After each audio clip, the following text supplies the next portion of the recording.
درسقرآن.com آپ کے لیے پیش کرتا ہے تفسیر قرآن مولانا اسلم شیخو پوری صاحب کی آواز میں۔ اور اللہ کہتا ہے یاد کرنے کے لیے آسان، پڑھنے کے لیے آسان اور سمجھنے کے لیے آسان۔ اس کے علاوہ اس مقبول ویب سائٹ پر آپ سنیے معروف عالم دین کے اصلاحی بیانات۔ تو اسلام کا نظریہ یہ ہے انا للہ و انا الیہ راجعون۔ حمد و نعت، بچوں کے لیے اصلاحی کہانیاں اور بہت کچھ۔ محمد کا روزہ قریب آ رہا ہے، بلندی پہ اپنا نصیب آ رہا ہے۔ www.درسقرآن.com۔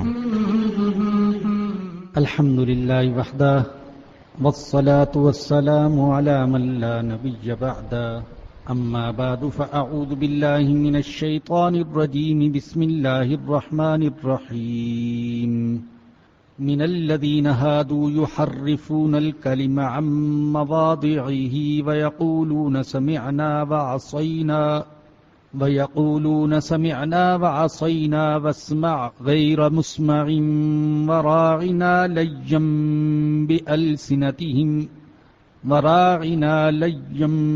بألسنتهم وطعنا في الدين، ولو أنهم قالوا سمعنا وأطعنا واسمع وانظرنا لكان خيرا لهم وأقوم، ولكن لعنهم الله بكفرهم فلا يؤمنون إلا قليلا۔ صدق اللہ العظیم۔ الحمدللہ، آج کے درس کا آغاز ہم نے سورۃ النساء کی آیت نمبر 46 سے کیا ہے، اور اس کا مضمون پہلی آیات کے مضمون سے ملتا جلتا ہے۔ گزشتہ درس میں آپ سن چکے ہیں کہ ہم سے پہلے جن لوگوں کو کتاب دی گئی، اللہ پاک ان کے بارے میں فرماتے ہیں کہ وہ گمراہی کو خریدتے ہیں اور یہ چاہتے ہیں کہ تمہیں بھی سیدھے راستے سے ہٹا دیں۔ آیت نمبر 46 میں فرمایا من الذین ہادوا یحرفون الکلم عن مواضعہ، جو لوگ یہودی ہو گئے ہیں وہ کلام کو اس کے موقعوں سے پھیر دیتے ہیں۔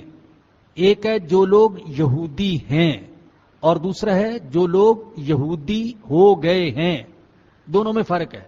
جو لوگ یہودی ہیں ابتدا ہی سے نسلاً، اس لیے کہ یہودیت جو ہے یہ ایک نسلی مذہب ہے جو حضرت یعقوب علیہ السلام، یا یہ کہہ لیں کہ حضرت اسرائیل علیہ السلام کی نسل سے تعلق رکھنے والے ہیں، وہ اپنے آپ کو یہودی کہتے ہیں۔ اور کچھ لوگ وہ ہیں جو یہودی ہو گئے، یہاں ان عربوں کی طرف اشارہ ہے جو نسل کے اعتبار سے یہودی نہیں تھے، لیکن یہودیوں کی صحبت میں رہ کر یہودیوں کے رنگ میں رنگ گئے، اور ان کے عزائم اور عقائد بھی یہودیوں جیسے ہو گئے۔ تو اللہ فرماتے ہیں کہ جو لوگ یہودی ہو گئے وہ کلام کو اس کے موقعوں سے پھیر دیتے ہیں، تحریف کر دیتے ہیں۔ بائبل کے ماننے والوں نے بائبل میں لفظی تحریف بھی کی ہے اور معنوی تحریف بھی کی ہے، اور بائبل میں تحریف کا ہونا ایک ایسی حقیقت ہے جسے صرف مسلمان محققین اور علماء نے ثابت نہیں کیا، بلکہ خود عیسائی محققین نے بھی اسے تسلیم کیا ہے کہ بائبل کے اندر یعنی تورات اور انجیل میں تحریف ہوئی ہے، لفظی تحریف بھی اور معنوی تحریف بھی۔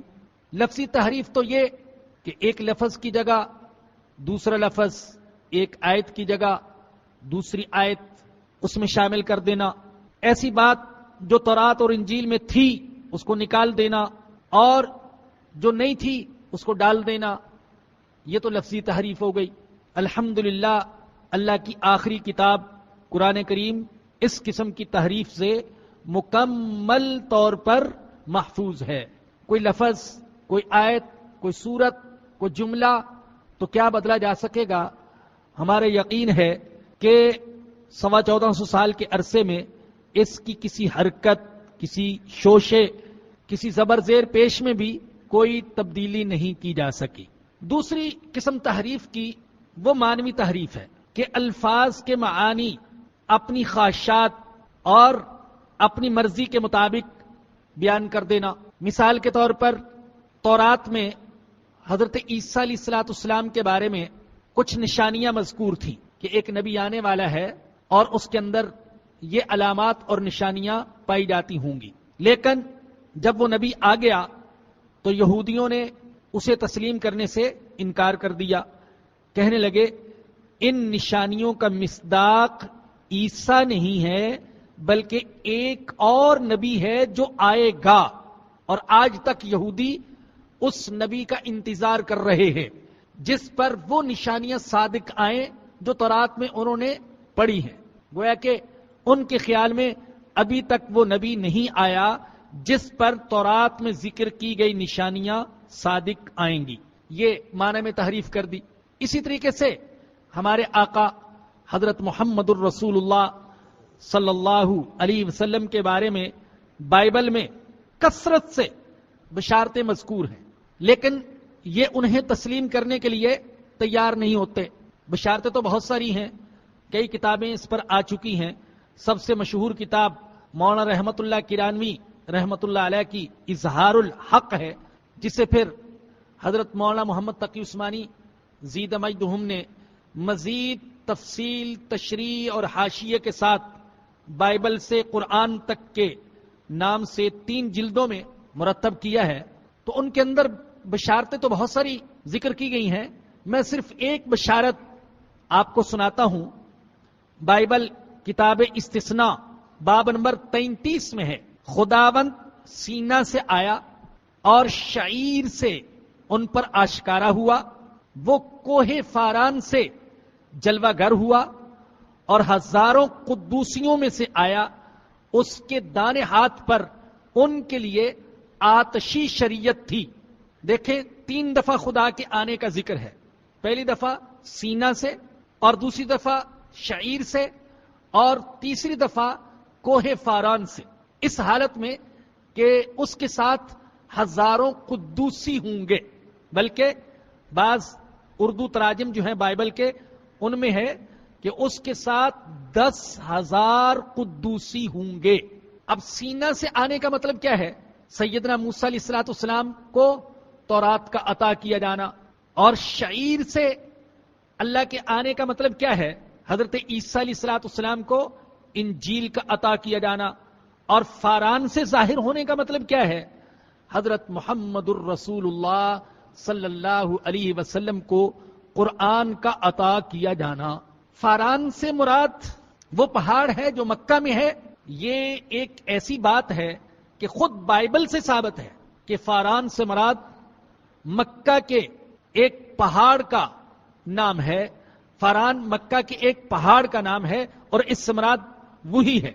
اب پرانے جو تراجم تھے اردو تراجم بائبل کے، اس میں یہ تھا کہ خدا فاران سے آیا 10,000 قدوسیوں کے ساتھ۔ نبی کریم صلی اللہ علیہ وسلم قرآن لے کر آئے ساری انسانیت کے سامنے، اور پھر آپ فتح مکہ کے موقع پر 10,000 کے لشکر سے فاران کے پہاڑوں سے اترے اور مکہ میں داخل ہوئے۔ اب یہ ایسی بشارت ہے جو واضح طور پر حضور اکرم صلی اللہ علیہ وسلم پر صادق آتی ہے۔ لیکن بائبل کے مترجمین نے کیا ظلم کیا کہ پہلے تو اس میں تھا کہ 10,000 قدوسیوں کے ساتھ آیا یا ہزاروں قدوسیوں کے ساتھ آیا، تو انہوں نے بعد کے ترجمے میں بدل کر اس کو لکھ دیا لاکھوں قدوسیوں کے ساتھ آیا۔ کہنے لگے محمد جو آئے تھے صلی اللہ علیہ وسلم وہ لاکھوں کے ساتھ تو نہیں آئے تھے فاران سے، وہ تو 10,000 کے ساتھ آئے تھے، جبکہ ہماری بائبل میں تو لاکھوں کا ذکر ہے۔ یہ حال کی تحریف، یعنی آج بھی یہ تحریف کر دیتے ہیں جب حقائق سے ایک بات ثابت ہوتی ہے کہ یہ بشارت، یہ خبر، یہ اطلاع، یہ پیشن گوئی یہ تو حضرت خاتم النبیین صلی اللہ علیہ وسلم پر صادق آ رہی ہے، تو وہ اس میں تبدیلی کر دیتے ہیں تاکہ حضور اس کا مصداق نہ بن سکے۔ تحریفات کی انتہا یہ ہے، ایک کتاب چھپی ہے پاکستان میں چھپی اور اس کا نام بھی ہے پاکستان میں مسیحیت اس نام سے وہ کتاب چھپی ہے. اس میں ایک حوالہ دیا ہے کہ 1974 میں طرابلس میں ایک سیمینار ہوا جس میں بیت المقدس کا مطبوعہ بائبل کا ایک ایسا نسخہ پیش کیا گیا جس میں موازنے کے ذریعے سے ثابت کیا گیا کہ یہودیوں نے 2-4 نہیں 660 مقامات پر تحریف کی ہے. 660 مقامات پر تحریف کی. اللہ اکبر. اور میں شاید پہلے سنا بھی چکا ہوں، ڈاکٹر حمید اللہ صاحب رحمت اللہ علیہ بہت بڑے محقق، مورخ، مصنف، مؤلف اور اسلامی تاریخ اور اسلامی علوم پر نظر رکھنے والے انسان. تو انہوں نے ان کی کتاب ہے خطبات بہاولپور، یہ انہوں نے لیکچر دیے تھے بہاولپور یونیورسٹی میں. تو اسی کتاب میں ان کے ایک لیکچر کا حوالہ ہے کہ انہوں نے بتایا کہ جرمنی کے عیسائیوں نے انجیل کے نسخے پوری دنیا سے جمع کیے اور پھر ان نسخوں کا آپس میں موازنہ کیا، اور موازنہ کرنے کے بعد یہ تسلیم کیا کہ ان نسخوں میں کم و بیش 2 لاکھ غلطیاں ہیں. 2 لاکھ، جن میں سے بعض بڑی سنگین قسم کی ہیں. بعد میں انہیں خیال ہوا کہ قرآن کے بارے میں بھی ایسی ہی تحقیق کرنی چاہیے.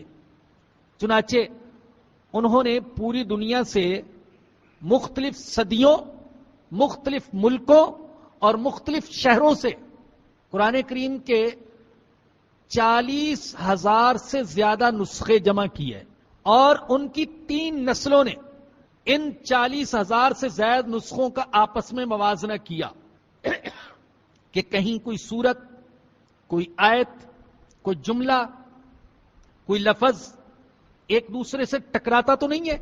3 نسلوں نے تحقیق کی اور 40,000 سے زیادہ نسخے مختلف صدیوں کے اور مختلف ملکوں کے اور مختلف شہروں کے، کوئی قلمی اور کوئی مطبوعہ پرنٹ شدہ، اور پھر انہوں نے آخر میں تسلیم کیا کہ قرآن کریم کے ان 40,000 نسخوں میں ایک بھی غلطی اور تضاد نہیں پایا جاتا ہے. اسے کہتے ہیں جادو وہ جو سر چڑھ کر بولے. دشمن بھی تسلیم کرنے کے لیے تیار کہ قرآن کریم کے نسخوں میں کوئی تبدیلی، کوئی تضاد، کوئی تحریف نظر نہیں آتی. اور آج تو کمپیوٹر کا دور ہے، زور لگا کر دیکھ لیں، الحمدللہ آج بھی قرآن کریم میں کوئی تضاد وہ ثابت نہیں کر سکیں گے. تو اللہ نے فرمایا کہ من الذین ہادوا یحرفون الکلم عن مواضعہ، جو لوگ یہودی ہو گئے ہیں وہ کلام کو اس کے موقعوں سے پھیر دیتے ہیں. وَيَقُولُونَ سَمِعْنَا وَعَصَيْنَا، اور وہ کہتے ہیں ہم نے سن لیا مگر مانا نہیں، نافرمانی کی. سمینا وعصینا، ہم نے سن لیا اور نافرمانی کی. ظاہری مطلب تو یہ تھا کہ ہم آپ کی سنیں گے اور غیر کی نافرمانی کریں گے. ظاہری مطلب یہ تھا. حضور کو کہتے سمعنا وعصینا، سینے پر ہاتھ رکھ کر بڑے فرما بردار بن کر عشق کا اظہار کرتے ہوئے، سمعنا وعصینا، ہم نے آپ کی سنی، غیر کی نہیں سنیں گے، غیر کی نافرمانی کریں گے. اور دل میں مطلب یہ لیتے ہم نے کانوں سے تو سن لیا لیکن دل سے تیری بات نہیں مانیں گے. یہ بھی تحریف کہ زبان سے کچھ کہتے اور دل میں اس کا مفہوم اور معنی کچھ اور مراد لیتے. دوسری مثال وہ کہتے واسمع غیر مسمع، آپ سنیں اور آپ کو سنوایا نہ جائے. یہ کہتے تھے آپ سنیں اور آپ کو سنوایا نہ جائے. ظاہری مطلب تو یہ کہ آپ ہماری بات سنیں اور آپ کو کوئی تکلیف دہ بات سننی نہ پڑے، لیکن دل میں مفہوم یہ لیتے واسمع، سن، اور معاذ اللہ تو بہرا ہو جائے، تجھے کچھ سننا نہ پڑے، تو کچھ سن نہ سکے، یا اگر سنے تو شر کی بات سنے، اللہ کرے تجھے کوئی خیر کی بات سننے کو نہ ملے. دل میں یہ مطلب مراد لیتے. اب یہ کون بیان کر رہا ہے؟ میرا اللہ، جو ان کے دل کو جانتا تھا. ظاہری الفاظ تو بڑے پرکشش تھے اور پر تاثیر تھے اور پر عشق تھے ظاہری الفاظ، لیکن ان کے اندر نجاست بھری ہوئی تھی ان کے دلوں میں، اور دلوں کا حال جاننے والا اللہ. تو میرے بھائیوں، صرف ظاہری شعر و شاعری سے اللہ خوش نہیں ہوتا. اللہ دل کو جانتا ہے، دل میں کیا ہے، دل کو جانتا ہے دل میں کیا ہے. ہزار ہم کہتے رہیں ہم حضور پر قربان، ہم حضور پر قربان، اور دل میں یہ بات نہیں ہے تو اللہ کے ہاں اس زبانی جمع خرچ کی کوئی قدر و قیمت نہیں ہے. تیسری مثال، وَرَاعِنَا لَيَّمْ بِأَلْسِنَتِهِمْ مَطَعْنًا فِي الدِّينِ، اور رائنا میں زبانوں کو توڑ موڑ کر دین میں تانا زنی کی راہ سے، رائنا میں زبانوں کو توڑتے موڑتے ہیں. رائنا عجیب انداز میں کہہ کر پکارتے. اب ایک تو عربی کا لفظ ہے رائنا، اس کا معنی تو یہ تھا ہمارا خیال کریں، بات سمجھ نہیں آئی دوبارہ سمجھا دیں، ہماری رعایت کریں، یہ معنی تھا. لیکن وہ اپنی زبان میں اس کو توڑ موڑ کر بولتے رائنا، جس کا ایک معنی تو بنتا تھا احمق اور بیوقوف. گویا کہ حضور کو کہتے اپنی زبان میں احمق اور بیوقوف، اور دوسرے معنی کے اعتبار سے بھی یہ بڑی سخت گالی تھی ان کی زبان میں، تو وہ گالی والا معنی مراد لیتے اور حماقت والا معنی مراد لیتے، رعایت اور حفاظت والا معنی مراد نہیں لیتے تھے. مسلمانوں کو پتا نہیں تھا، مسلمان سیدھے سادے بھولے بھالے، اور مسلمانوں کی زبان عربی، تو وہ مسلمان بھی ان کی دیکھا دیکھی بعض اوقات یہی لفظ بولتے، حضور سے کہتے رائنا، حضور ہمارا خیال کیجئے، بات سمجھ میں نہیں آئی، بات دہرا دیجئے. اللہ اکبر. مگر میرا اللہ تو جانتا تھا یہ میرے حبیب کی بے ادبی کر رہے ہیں، اور ظالم چاہتے ہیں کہ ہم گالی دیں اور سر عام دیں اور پتہ بھی نہ چلے کہ گالی دے رہے ہیں، سر عام دیں www.darsequran.com، اور پتہ بھی نہ چلے، بلکہ نہ صرف خود گالی دیں بلکہ مسلمانوں کی زبان سے بھی گالی کہلوائیں. اللہ اکبر. کیا آج بھی ایسا نہیں ہے؟ یہ بدبخت میرے اور آپ کے آقا کے دشمن یہ چاہتے ہیں کہ حضور کو گالیاں دیں، اور یہ چاہتے ہیں کہ مسلمان بھی گالیاں دیں، مسلمان بھی گالیاں دیں. کہتے ہیں ان کے اندر تحمل پیدا ہو جائے، ہم بار بار کارٹون بنائیں گے، بار بار حضور کو گالیاں دیں گے تاکہ مسلمانوں کے اندر تحمل پیدا ہو جائے. ان بدبختوں کے ہاں بے غیرتی کا نام ہے تحمل، رواداری، برداشت. تو اللہ جانتا تھا کہ یہ کس نیت سے کہتے ہیں، تو اللہ پاک نے مسلمانوں کو منع کر دیا، تم آئندہ یہ لفظ نہیں بولنا. آپ پڑھ چکے سورۃ البقرہ کی آیت نمبر 104 میں اللہ نے فرمایا کہ یا ایھا الذین آمنوا لا تقولوا راعنا وقولوا انظرنا، تم وہ لفظ نہ بولو جس لفظ سے میرے حبیب کی توہین کا پہلو نکلتا ہے، وہ لفظ نہیں بولو. راعنا نہ کہو، تم اس کی بجائے انظرنا کا لفظ بول لیا کرو. معنی دونوں کا ایک، لیکن راعنا میں گالی کا احتمال تھا، بے ادبی کا امکان تھا، اور انظرنا میں یہ پہلو نہیں ہے. تو اللہ نے فرمایا کہ تم یہ لفظ بول لو. بلو انہم قالوا سمعنا واطعنا، اور اگر وہ کہتے ہم نے سن لیا اور ہم نے قبول کر لیا، واسمع اور سنیے، وانظرنا رائنا کی بجائے انظرنا کہتے، لکان خیرا لہم واقوم، تو یہ ان کے لیے زیادہ بہتر تھا اور درست تر، زیادہ درست ہوتا یہ. ولیکن لعنہم اللہ بکفرہم، لیکن اللہ نے ان پر لعنت کی ان کے کفر کی وجہ سے. جس پر اللہ کی لعنت ہو جائے تو کیا ہوتا ہے؟ وہ اللہ کی رحمت سے محروم ہو جاتا ہے. لعنت کا معنی یہ ہے، لعنت کا معنی یہ ہے کہ تم اللہ کی رحمت سے محروم ہو جاؤ. اسی لیے ہمیں منع کیا گیا ہے کہ کسی پر لعنت نہ کرو، کسی متعین پر لعنت نہ کرو. متعین پر تیرے اوپر اللہ کی لعنت ہو یوں نہ بولو. یوں تو کہہ سکتے ہیں چوروں پر، ظالموں پر، قاتلوں پر اللہ کی لعنت، لیکن متعین طور پر کسی کی طرف اشارہ کر کے یہ نہ کہا جائے کہ تیرے اوپر اللہ کی لعنت ہے، چاہے دشمن ہی کیوں نہ ہو. کیوں کوئی اللہ کی رحمت سے محروم ہو جائے؟ اب بتائیے کہاں تو یہ تعلیم ہے کہ دشمن کو بھی متعین کر کے یہ نہ کہو کہ تمہارے اوپر اللہ کی لعنت، اور کہاں ہم کہ اپنی اولاد تک کو کہہ دیتے ہیں تمہارے اوپر اللہ کی لعنت.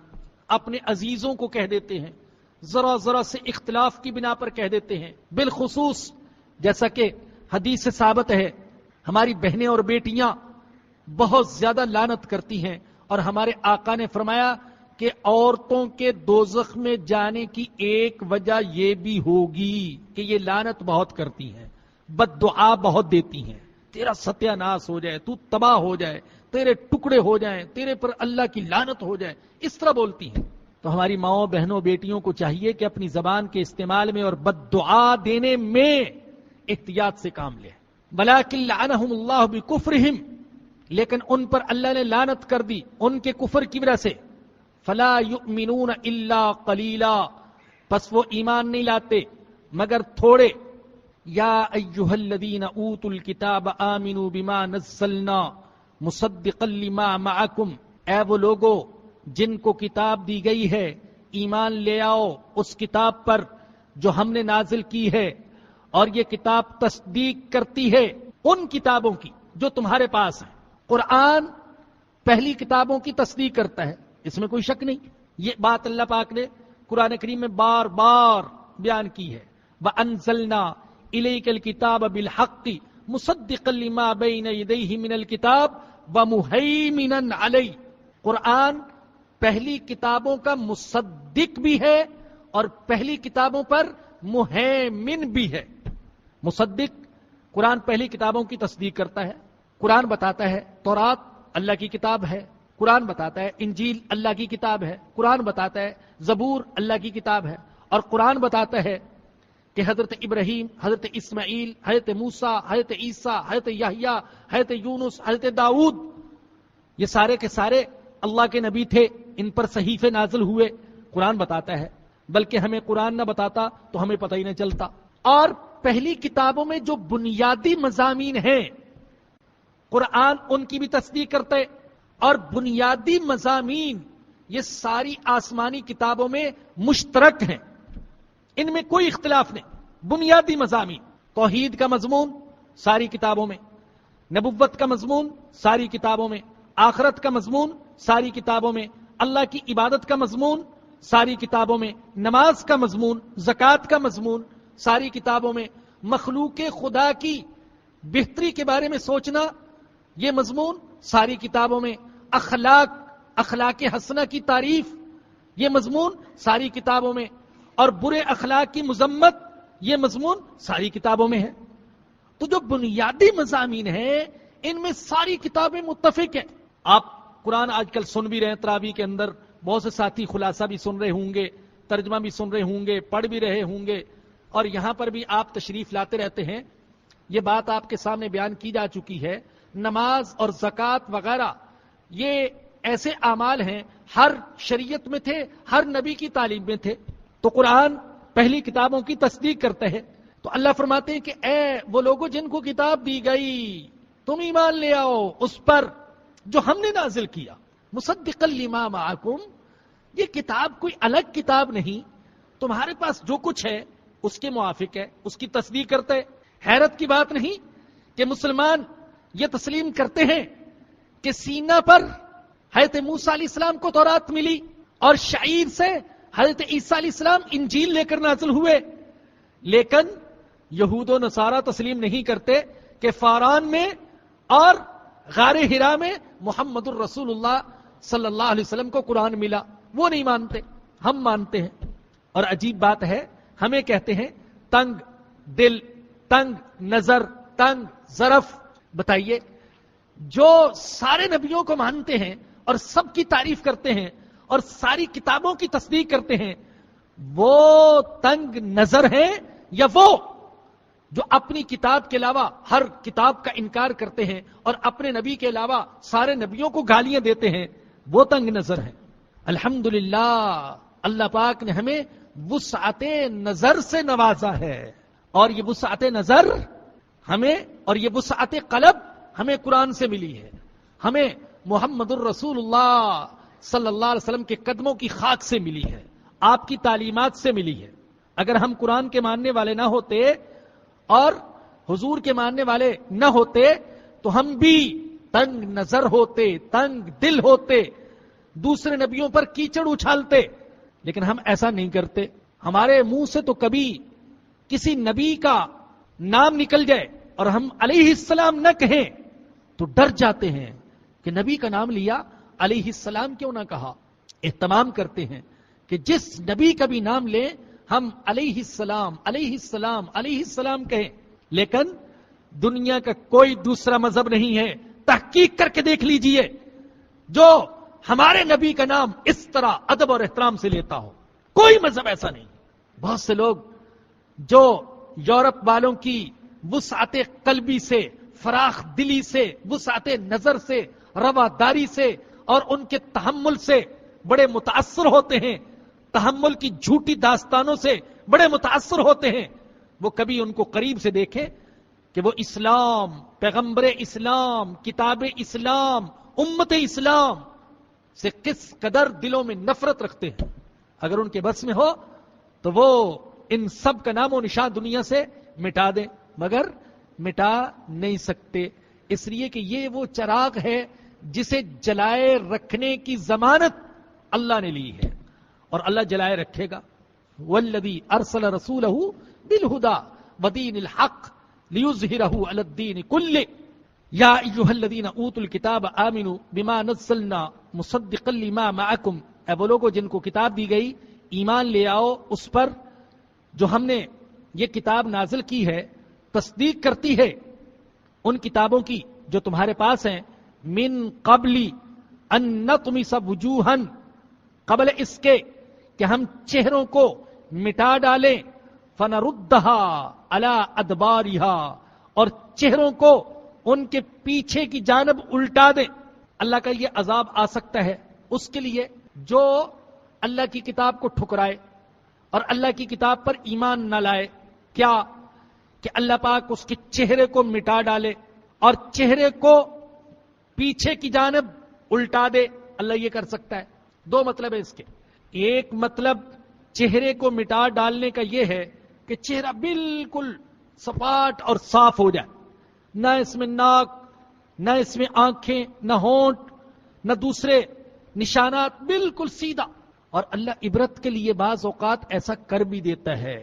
بعض آپ نے دیکھے ہوں گے مانگنے والے یا دوسرے ایسے لوگ، بعضوں کو ہم نے دیکھا کہ باقی ان کا چہرہ بالکل سیدھا، عجیب، نہ آنکھیں نظر آتی ہیں، نہ ناک اور نہ یہ ہونٹ، بالکل سیدھا سا چہرہ. تو اللہ کہتے ہیں ایسا چہرہ ہم تمہارا بھی کر سکتے ہیں اگر تم باز نہ آئے. اور یہ بھی کر سکتے ہیں کہ چہرے کو پیچھے کی جانب الٹا دیں. ایک مطلب تو یہ ہے. اور دوسرا مطلب اس کا یہ ہے کہ اگر تم ایمان نہ لائے اور ہماری کتاب کی تصدیق نہ کی تو ہم تمہیں ذلیل کر دیں گے، ذلیل کر دیں گے. ان نطمس وجوہا، چہروں کو مٹا دے یعنی ذلیل کر دیں. او نلعنہم، یا ان پر لعنت کر دیں. کما لعنا اصحاب السبت، جیسا کہ ہم نے لعنت کی ہفتے والوں پر. ہم نے لعنت کی ہفتے والوں پر. کون تھے ہفتے والے؟ جنہیں اللہ پاک نے یوم السبت میں، ہفتے کے دن میں عبادت کا حکم دیا تھا، اور وہ ہفتے کے دن میں عبادت کرتے بھی تھے. لیکن اللہ نے کہا تھا کہ پورا ہفتے کا دن میری عبادت میں گزارو. انہوں نے تعویل کی، ہیلے بازی سے کام لیا، اور جیسا کہ آپ جانتے ہیں مچھلیاں کھودے گئے گڑھوں کے اندر ہفتے کے دن جمع کر لیتے تھے، اتوار کے دن پکڑتے تھے. کہتے تھے کہ ہم ہفتے کے دن شکار نہیں کرتے.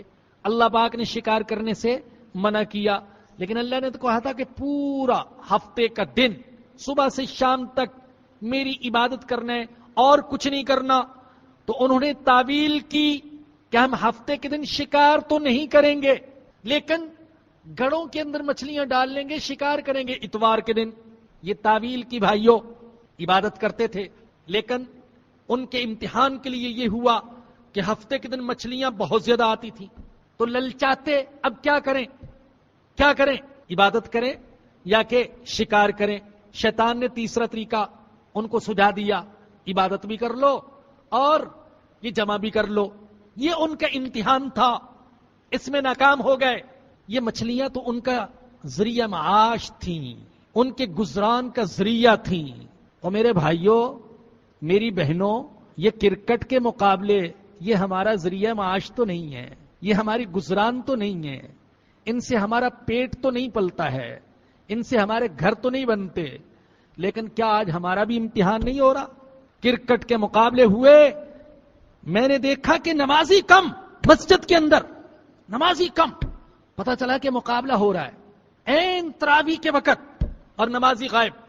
رمضان کا مہینہ، بابرکت مہینہ، تلاوت کا مہینہ، قرآن سننے سنانے کا مہینہ، اور امتحان ہو گیا کرکٹ میچ کا، اور مسلمان پھسل گیا، نمازی پھسل گیا، بہک گیا، نماز کو چھوڑ کر ٹی وی کے سامنے جا کر بیٹھ گیا. لعنت ہوئی ہے ان لوگوں پر جنہوں نے ہفتے کے دن کی بے حرمتی کی تھی. ہم رمضان کے مہینے کی بے حرمتی کر رہے ہیں. آدھا مہینہ تو ہمارا کرکٹ کے مقابلے میں گزر گیا، اور اب آدھا مہینہ سیاستدانوں کی کشتی اور دھینگا مشتی دیکھتے ہوئے گزر جائے گا. یہ تو لڑتے ہی رہے، 60 سال ہو گئے لڑتے ہوئے، لڑ ہی رہے ہیں کرسی کے لیے، اقتدار کے لیے لڑ ہی رہے ہیں. اور اللہ نہ کرے شاید یہ اس وقت تک لڑتے رہیں گے اور قانون کو پامال کرتے رہیں گے جب تک کہ یہ ملک ختم نہیں ہو جاتا. کوئی پرواہ نہیں ملک کی بقا کی، بس اپنی ذات، اپنی شخصیت، اپنی کرسی، اپنا اقتدار.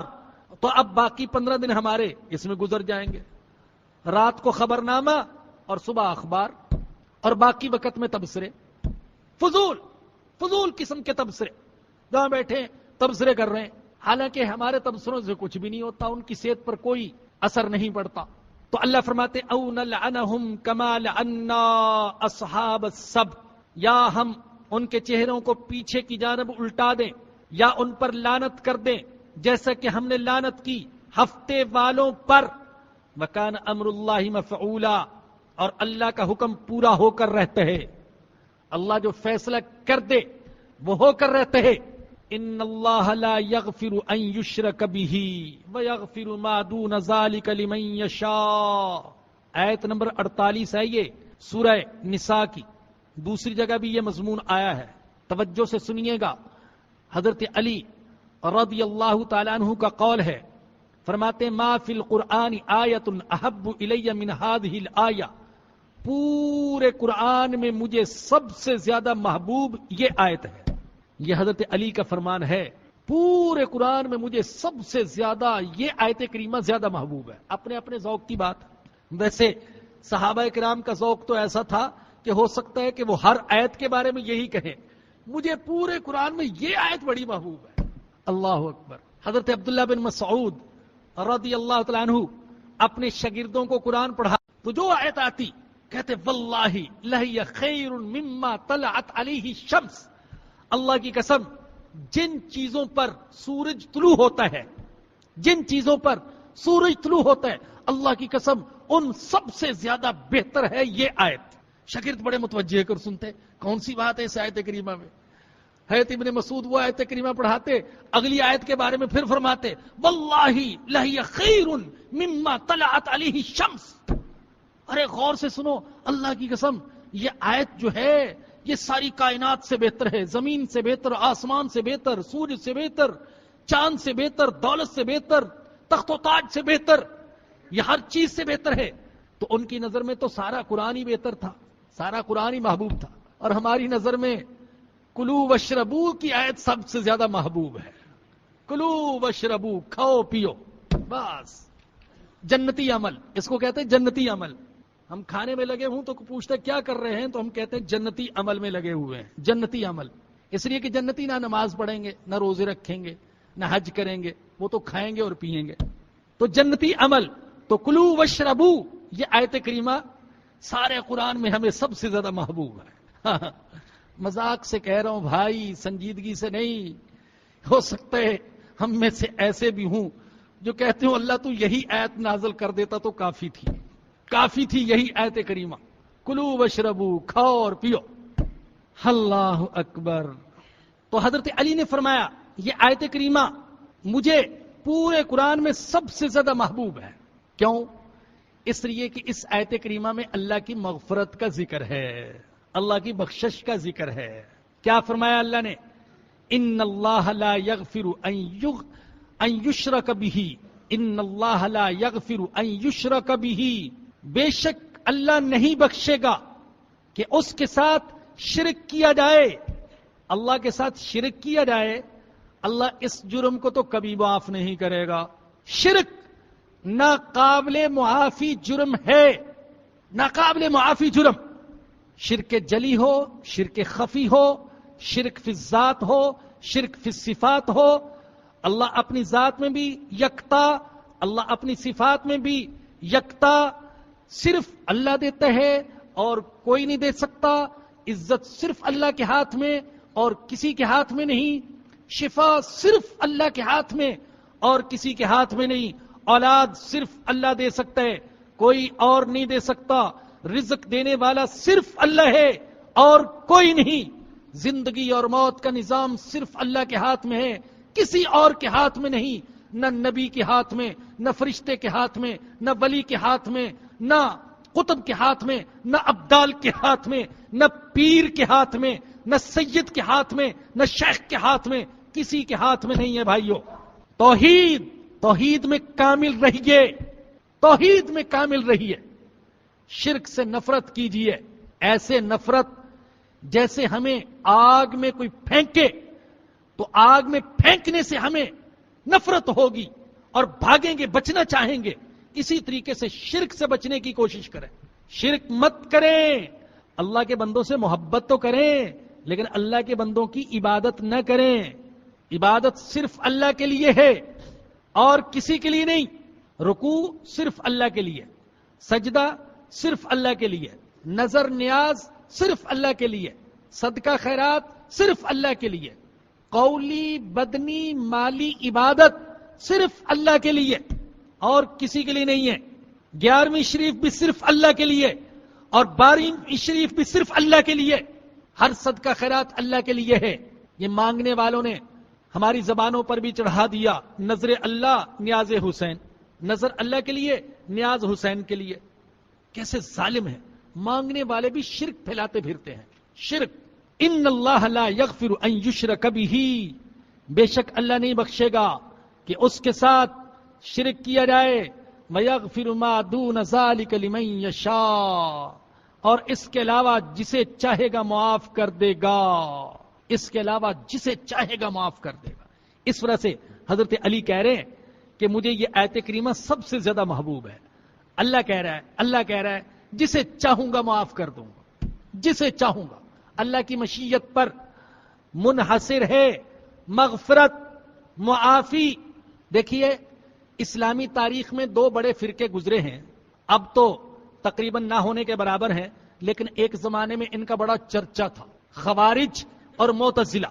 اور آپ کو حیرت ہوگی کہ تھے دونوں فرقے بہت زیادہ عبادت کرنے والے، بہت زیادہ تقوی والے، بلکہ ابھی جو ان کا میں موقف آپ کو سنانے والا ہوں، یہ موقف بھی انہوں نے اختیار کیا اپنے خیال میں خوف خدا کی بنا پر، یہ موقف جو اختیار کیا خوف خدا کی بنا پر، گناہوں سے نفرت کی بنا پر اور اللہ کو راضی کرنے کے لیے۔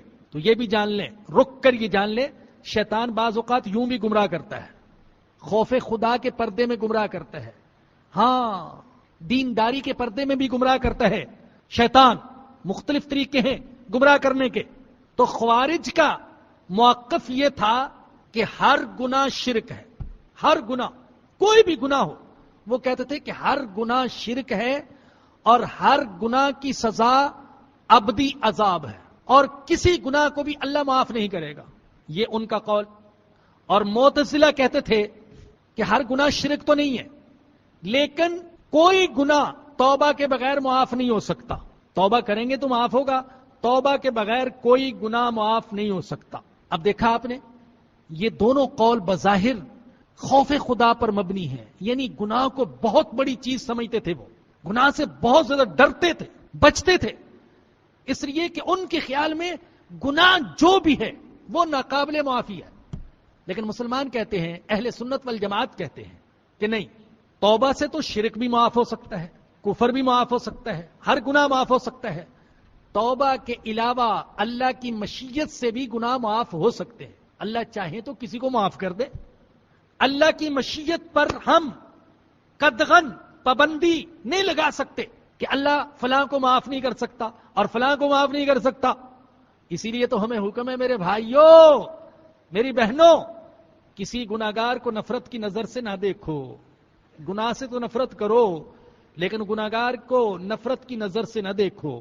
ممکن ہے اس کی کچھ ایسی چھپی ہوئی پوشیدہ نیکیاں ہوں جو اللہ کی نظر میں ہوں لیکن ہماری نظر میں نہ ہوں، اور اللہ پاک ان نیکیوں کی برکت سے اس کے گناہوں کو معاف کر کے جنت کا حقدار بنا دے. تو اللہ کی مشیت پر ہے، اللہ چاہے تو معاف کر سکتا ہے. بہت واقعات ہیں، سنانا نہیں چاہتا، میں تو آیت کریمہ کو حل کرنا چاہتا ہوں، اور جیسے میں نے پچھلے درس میں بھی عرض کیا قرآن سنانا چاہتا ہوں. اگر بیچ میں رک کر لمبے واز شروع کر دوں تو قرآن سنانا رک جائے گا. اور حسرت ہے کہ اللہ کرے یہ جو درس شروع ہوا یہاں اللہ پاک نے الف لام میم سے شروع کرایا ہے تو والناس تک بھی اللہ پہنچا دے. حسرت ہے یہی خادم کبھی یہ آس پوری ہو، شروع الحمد سے ہو کر والناس پوری ہو. تو ہماری یہ حسرت ہے بھائی. تو اللہ فرماتے ان اللہ لا یغفر ان یشرک بہ، اللہ نہیں بخشے گا کہ اس کے ساتھ شرک کیا جائے. وَيَغْفِرُ مَا دُونَ ذَلِكَ لِمَن يَشَاءُ، اور اس کے علاوہ جسے چاہے گا معاف کر دے گا. تو میرے بھائیو، اللہ کی مشیت یہ مغفرت کا ایک وسیلہ ہے. مغفرت کے مختلف وسائل میں سے ایک وسیلہ، ایک ذریعہ وہ اللہ کی مشیت ہے. اللہ معاف کر دے، اللہ کہہ دے ہاں یہ جھوٹا سچا میرے قرآن کی خدمت میں لگا ہوا تھا، اگرچہ عمل تو اتنے نہیں ہیں، جاؤ میں نے اس کو معاف کر دیا، جاؤ معاف کر دیا، کہہ سکتا ہے. ہم تو امیدوار ہیں الحمدللہ، مایوس نہیں ہیں، صاف بات ہے مایوس نہیں ہیں، امیدوں پر جی رہے ہیں، اپنی حد تک عمل بھی کرتے ہیں، میری امیدیں نہیں، لیکن اصل امید ہی ہے ہمارا سرمایہ کہ امید ہے اللہ معاف کر دے گا. تو مغفرت کے وسائل میں سے ایک وسیلہ وہ اللہ کی مشیت ہے. دوسرا وسیلہ دعا ہے. تیسرا وسیلہ نیکیوں کا کرنا بھی ہے.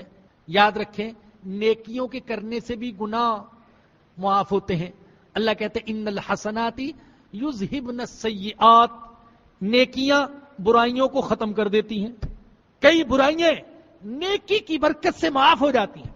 اللہ کے نبی کا فرمان ہے ایک نماز سے دوسری نماز کے درمیان، ایک جمعہ سے دوسرے جمعے کے درمیان، اور ایک رمضان سے دوسرے رمضان کے درمیان جو مسلمان سے صغیرہ گناہ معاف ہوتے ہیں وہ اللہ پاک نماز کی برکت سے، جمعے کی برکت سے، رمضان کی برکت سے معاف کر دیتے ہیں، بشرطے کہ وہ کبیرہ سے بچنے والا ہو.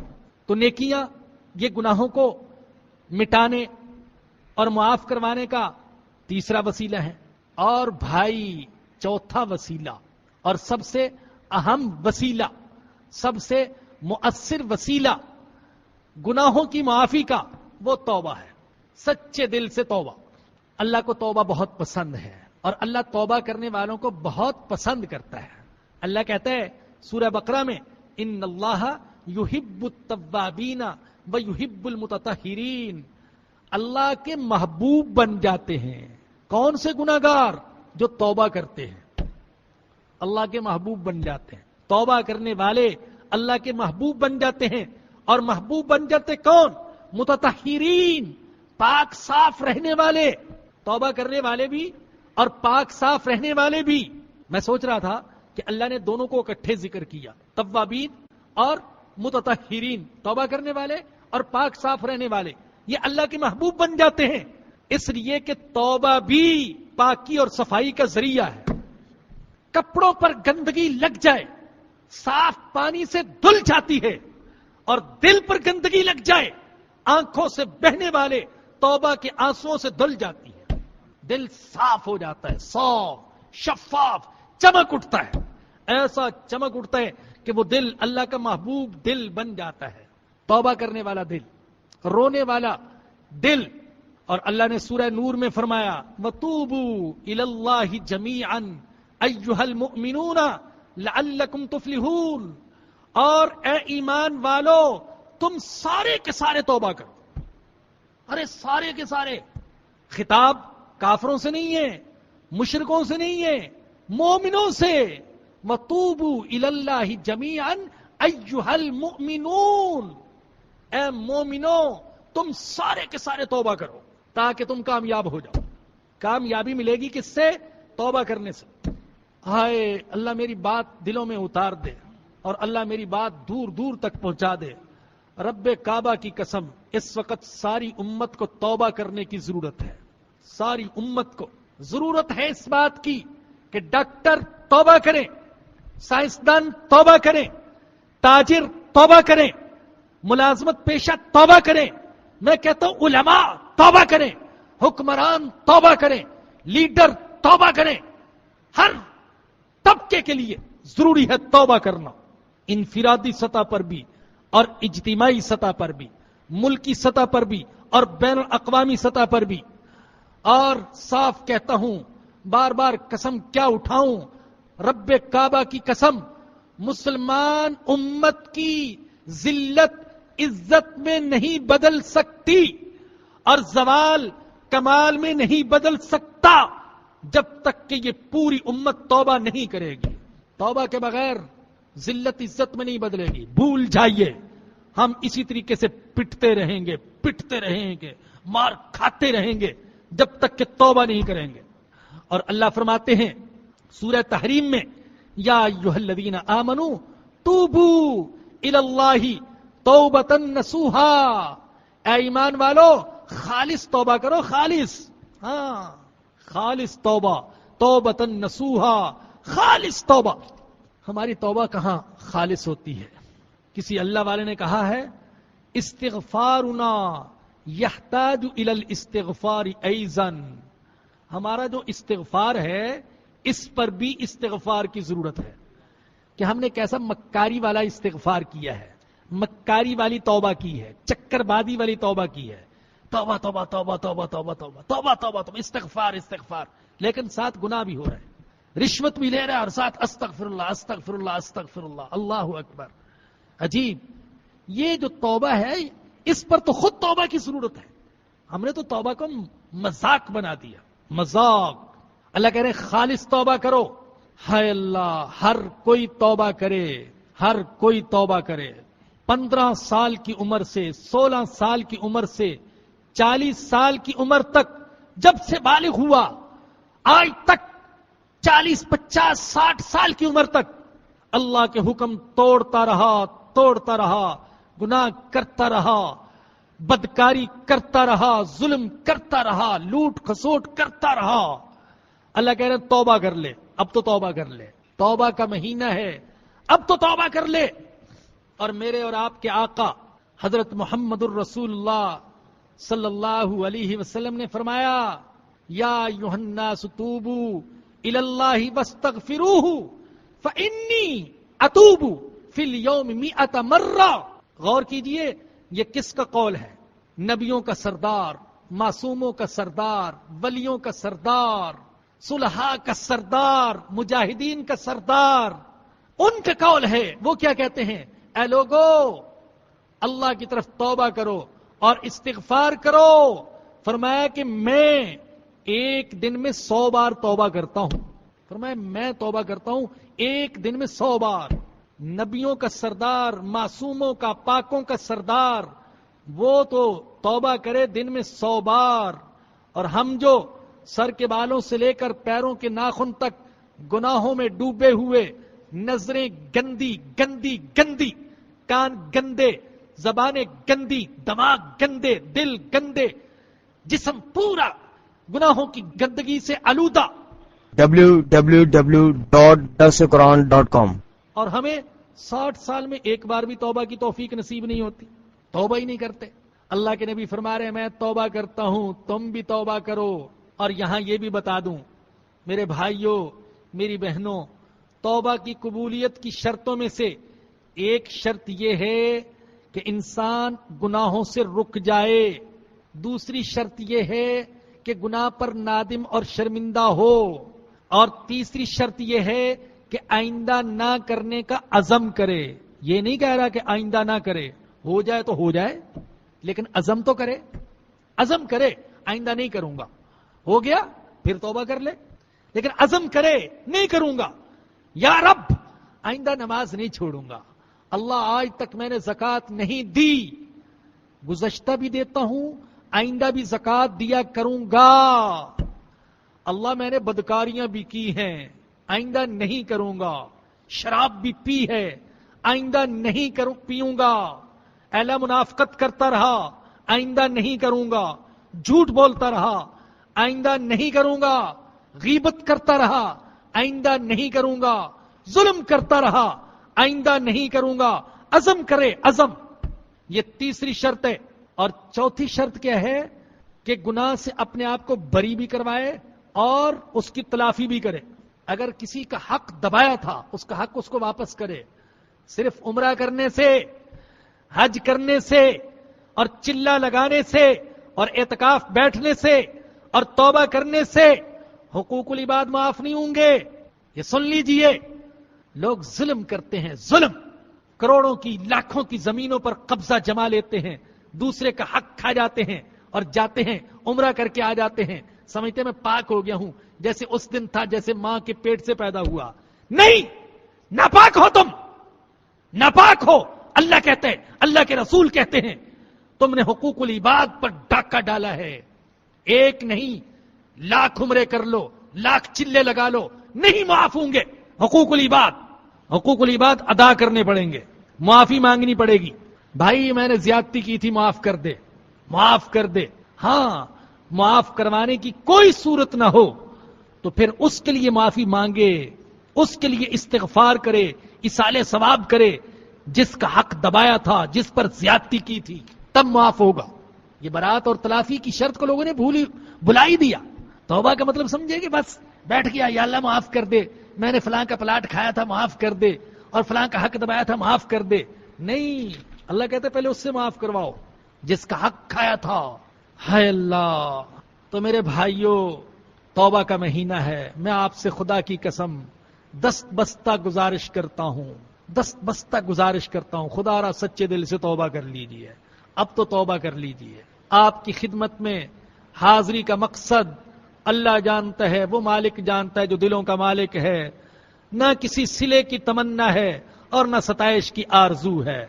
اللہ کا کلام سنانا ہے، توبہ کی دعوت دینا ہے، توبہ کی.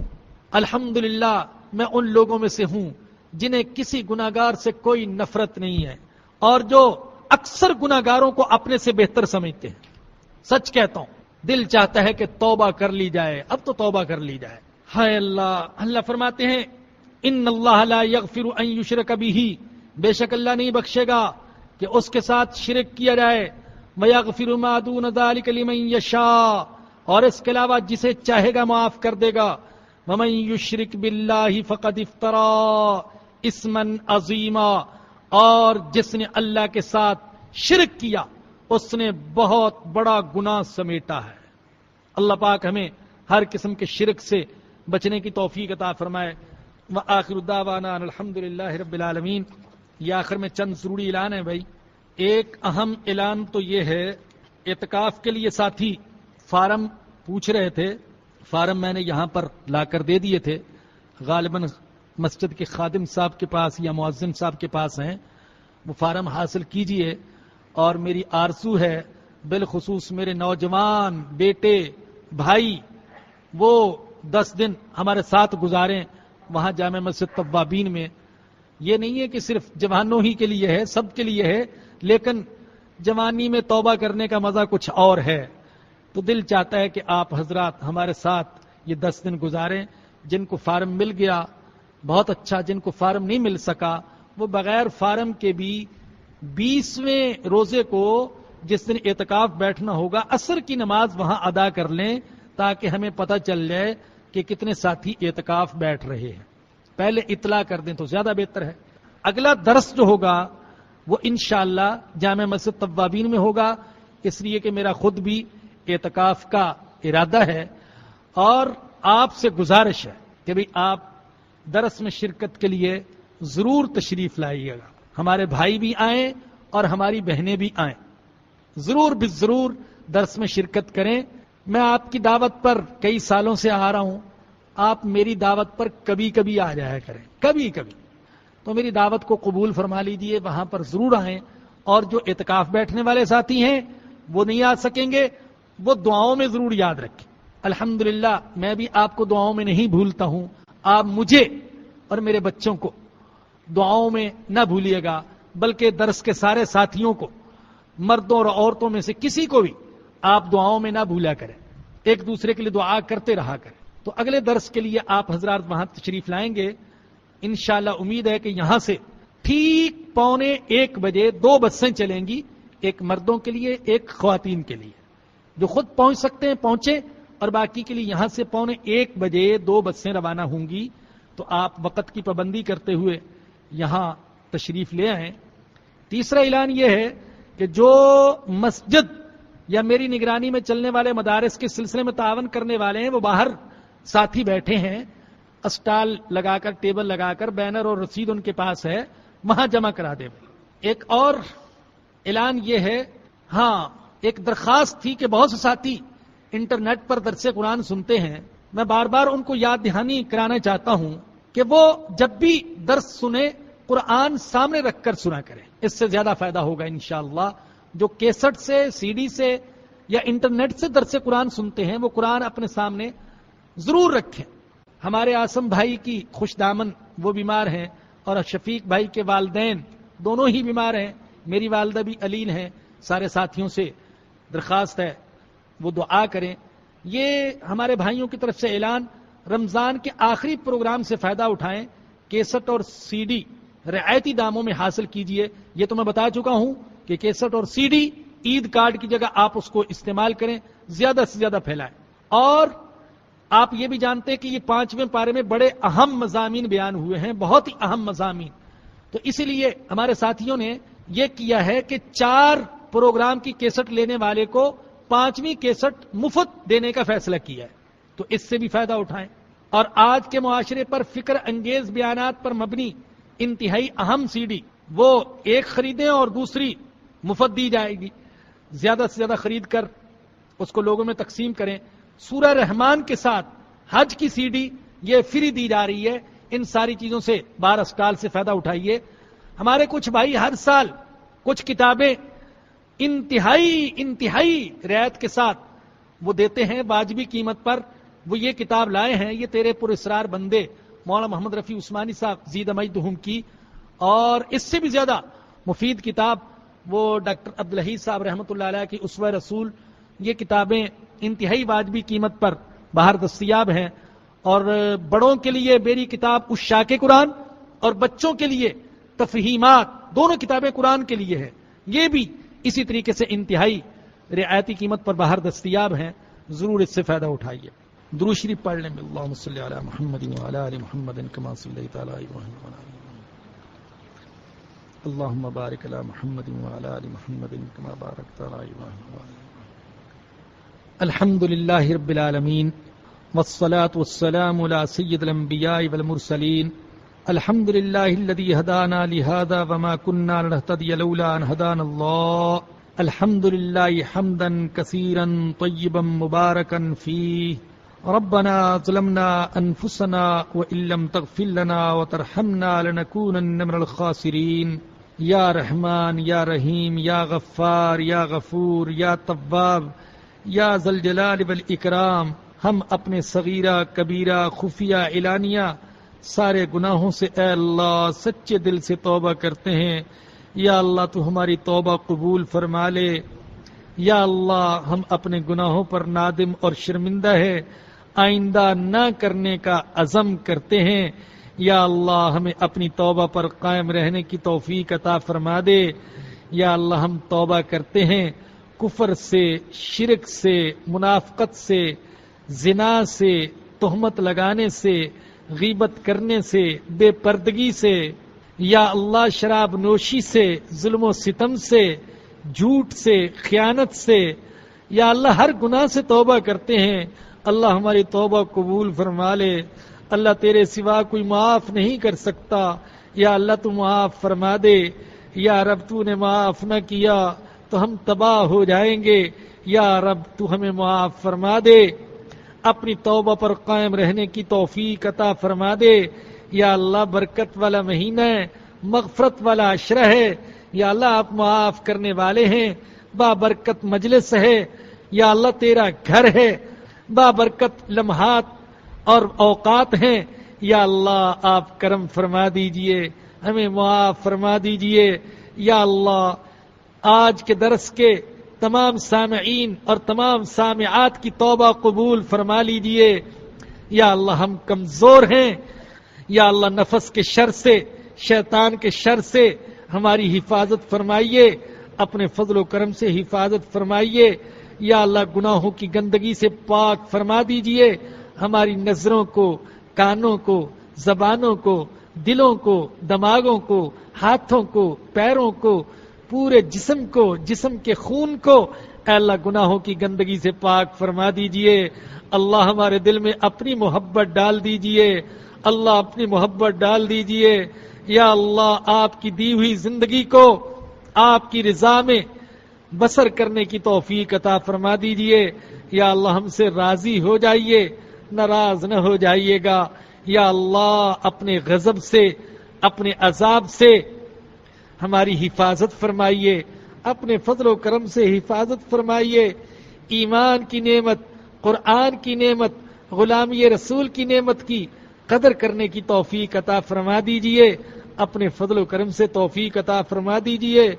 اللہ جی آپ کو آپ کے اسماء اور صفات کا واسطہ ہمیں اور ہماری نسلوں کو ایمان کے نور سے محروم نہ فرمانا، یا اللہ ہمیں اور ہماری نسلوں کو اپنا بندہ بنائے رکھنا، یا اللہ اپنا بندہ بنائے رکھنا، یا اللہ بندگی کی توفیق عطا فرما دیجئے، قرآن کو ہمارے دلوں کی بہار بنا دیجئے، آنکھوں کا نور بنا دیجئے، غموں اور پریشانیوں کا علاج بنا دیجئے، یا اللہ ہم فقیر ہیں، غریب ہیں، آپ غنی ہیں، ہماری ضروریات باعزت طریقے سے پوری فرما دیجئے، یا اللہ برکت والا رزق عطا فرما دیجئے، وسعت والا مکان عطا فرما دیجئے، اطاعت والی زندگی عطا فرما دیجئے، اللہ کرم فرما دیجئے، اللہ جی رحم فرما دیجئے، یا رب ہمارے بیماروں کو شفا عطا فرما دیجئے، جن بیماروں کے لیے کہا گیا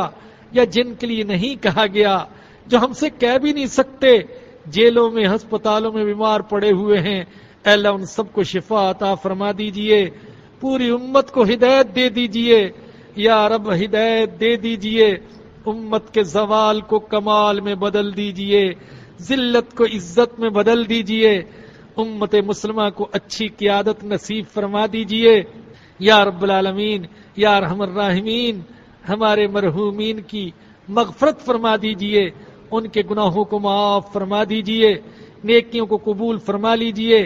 ایک بھائی نے اپنی آنکھوں کی بیماری کے لیے دعا کے لیے کہا ہے، یا اللہ ان کو بھی شفا عطا فرما دیجئے، اور سارے بیماروں کو شفا عطا فرما دیجئے، اپنے فضل و کرم سے ہم سب کو جسمانی اور روحانی ساری بیماریوں سے شفا عطا فرما دیجئے، یا رب ماہ مبارک گزر رہا ہے، ہم سے کچھ نہ ہو سکا، یا اللہ معاف فرما دیجئے، یا اللہ جو ٹوٹی پھوٹی عبادت ہوئی، تلاوت ہوئی، صدقہ خیرات ہوا، ذکر و دعا ہوئے، یا اللہ قبول فرما لیجئے، یا اللہ اپنی بارگاہ میں قبول فرما لیجئے، ہم کو محروم نہ فرمائیے گا، یا اللہ محروم نہ فرمائیے گا، یا رب کرم فرما دیجئے، رحم فرما دیجئے، معاف فرما دیجئے، یا اللہ یہ درس قرآن کا جو سلسلہ شروع ہوا اس کی تکمیل کی صورتیں پیدا فرما دیجئے، یا رب اس کی تکمیل فرما دیجئے، اپنا کرم فرما دیجئے، رحم فرما دیجئے، معاف فرما دیجئے، یا اللہ جو والدین اپنی نوجوان اولاد خصوصاً بچیوں کے رشتوں کے سلسلے میں پریشان ہیں، ان کی پریشانی کو دور فرما دیجئے، یا اللہ جو مقروض ہیں قرض سے خلاصی عطا فرما دیجئے، بے اولاد ہیں انہیں نیک اولاد عطا فرما دیجئے، گھروں میں لڑائی جھگڑے ہیں محبت اور پیار کی فضا پیدا فرما دیجئے یا اللہ. یہ جتنے بھی حاضرین اور حاضرات ہیں ان کی ضروریات کو آپ سے زیادہ کوئی نہیں جانتا. ساری جائز ضروریات کو پورا فرما دیجئے. ربنا آتنا فی الدنیا حسنۃ وفی الآخرۃ حسنۃ وقنا عذاب النار. ربنا تقبل منا انك انت السميع العليم وتب علينا انك انت التواب الرحيم. صلی اللہ تعالی علی رسوله وخیر خلقه سیدنا و مولانا محمد وآلہ وصحبہ واہل بیتہ اجمعین آمین برحمتک یا ارحم الراحمین. درسقرآن.com آپ کے لیے پیش کرتا ہے تفسیر قرآن مولانا اسلم شیخو پوری صاحب کی آواز میں. اور اللہ کہتے ہیں یاد کرنے کے لیے آسان، پڑھنے کے لیے آسان اور سمجھنے کے لیے آسان. اس کے علاوہ اس مقبول ویب سائٹ پر آپ سنیے معروف عالم دین کے اصلاحی بیانات. تو اسلام کا نظریہ یہ ہے انا للہ و انا الیہ راجعون. حمد و نعت، بچوں کے لیے اصلاحی کہانیاں اور بہت کچھ. محمد کا روزہ قریب آ رہا ہے، بلندی پہ اپنا نصیب آ رہا ہے. www.darsequran.com